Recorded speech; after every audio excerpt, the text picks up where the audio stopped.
Sathya Sai Speaks, Volume 11, Chapter 6, Green Across the Door, Part 2 of 2. Satsang will keep you young and fresh, full and free. Again this day you are requested to eat sweet rice cooked in milk. That is the food called sattvic, pure, which promotes elevated thoughts, mildness and humility. But food does not end with what you take in through the mouth. What you take in through the eye, the ear, the nose, the skin, through your greed, your hunger for excitement, your thirst for variegated experience of the objective world, all is food. And every particle of it has to be sattvic so that your progress towards self-realization may be quick and fruitful. You are really fortunate that you are able to drink through the ear the discourses of the glory of the divine. Vedanta is the best and highest food which man can consume. It keeps your propensities pure, your body in perfect trim, your passions well controlled, your emotions clear and lucid, your thoughts simple and sincere. Satsang, noble company, is more nutritious than fruits and nuts, milk or honey. It will keep you young and fresh, full and free, beyond the disintegrating influence of time and space. These holy days are reminders of the discipline which you have strayed away from. It is a grim world, from out of which you have to squeeze yourself out into freedom and fulfillment. A train whistling past in full speed over the rails drawn by giant locomotive. This cannot be stopped by a million hands, but by merely pressing a button, the driver can bring it into a halt. Installing that button, that mechanism in your mind that rolls along behind the sensors is the purpose of sadhana, installing and operating it. The knowledge that you are the architect of your fortune and that you can, by steady effort, rebuild or foster it. That you are ever laying on or pulling down the structure of your career will be a great inspiration, provided you welcome it. Nothing can ever happen without proper reason. It was the first night of Rama, Lakshmana and Sita in the thick jungle into which they were exiled. Guha, the chieftain of the fishermen who had rowed them across the Ganga, was engaged in subdued conversation with Lakshmana while Rama and Sita were sleeping on the riverbed. Guha was sunk in sorrow that the inheritor of the empire should be cast on the sands under the sky. He cursed the queen Kaikeyi, stepmother of Rama, and her wicked accomplices for contriving this heartbreaking tragedy. But Lakshmana prayed that he halt his tirade. I too emitted fiery fury at the perpetrators of this tragedy, for I did not know then the inner purpose of this chapter of Rama's history. He has come in this human form to destroy the evil brood of demons, and so he has himself contrived this exile, to be free from imperial responsibilities until that aim is accomplished. What do we know, dear Guha, of the mysteries of God, or even of man, who is but God in human attire? Or of any living being or non-living matter, for they are all the inscrutable divine, appearing to our limited senses in the way they do. What their real nature is, how can we ever know with these inefficient instruments of knowledge?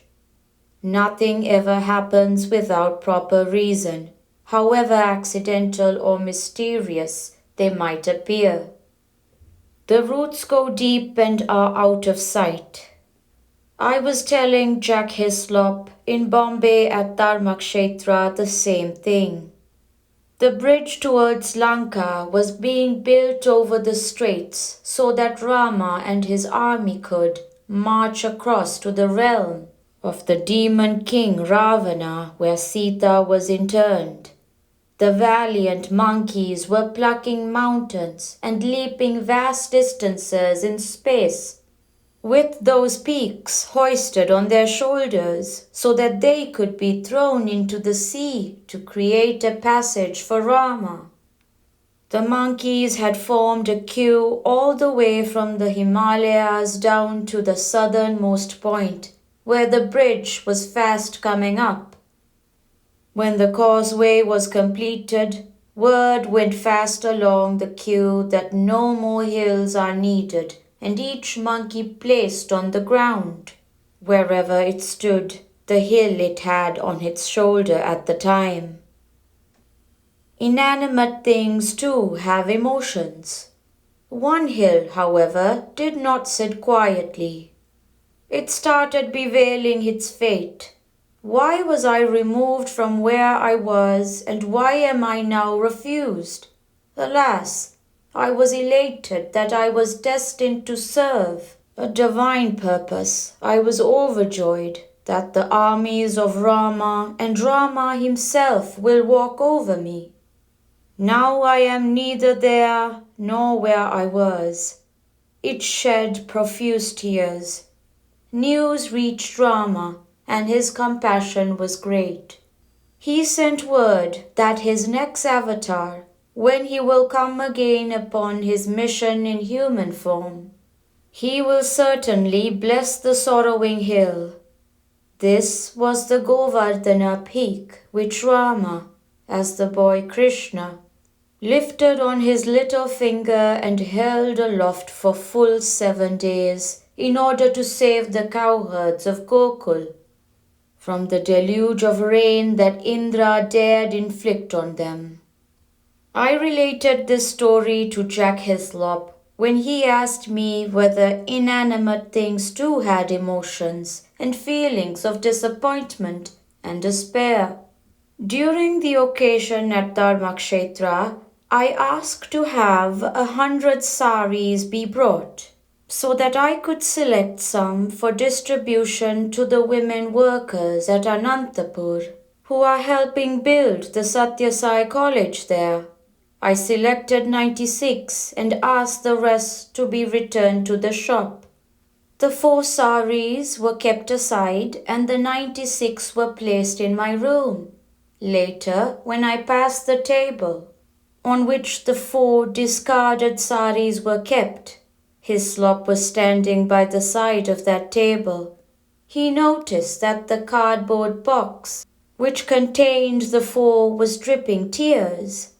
The saris were weeping that they could not get appreciation from me, and were declared unfit to be gifted. Yes, they had shed tears. You may ask whether this is even possible. I answer there is nothing in this world which has no heart, which is incapable of feeling joy or grief. Only you must have the eye to see, the ear to listen, the heart to respond. Accept bravely whatever happens, fame or shame. This morning, when the sun rose in the east, the moon was just setting in the west, so that both the orbs could be seen at the same time. The moon represents the mind and the sun the intellect.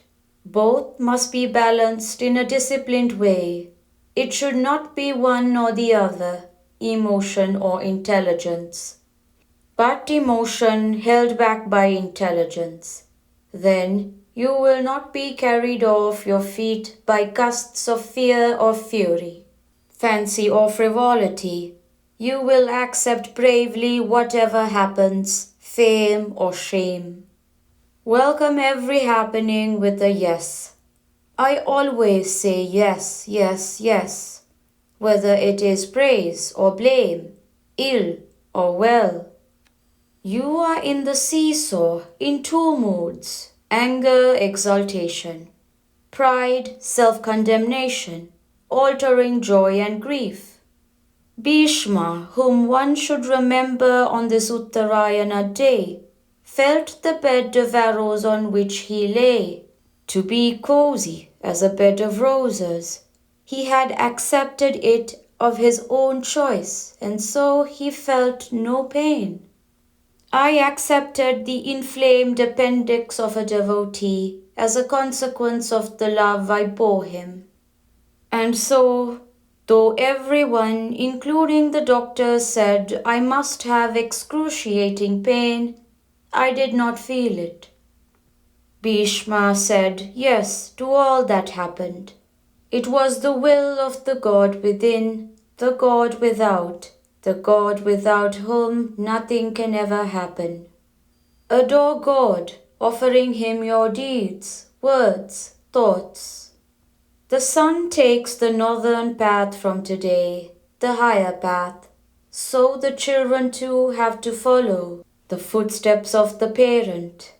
In the north, the Himalayas welcome you into unaffectedness, Achala, purity, Hima, snow, and immaculateness, pure white, untarnished clarity, and coolness, perfect joy.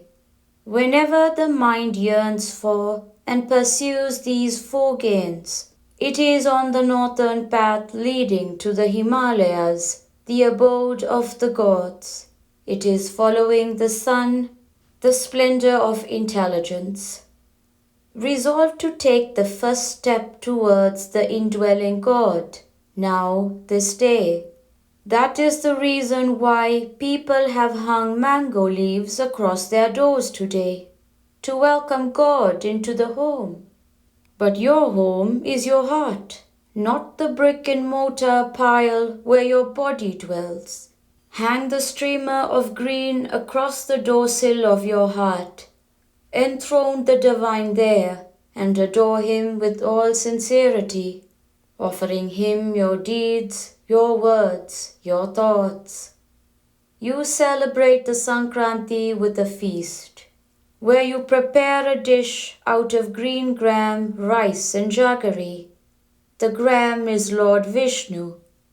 The rice is his consort, Sri, or plenty and prosperity.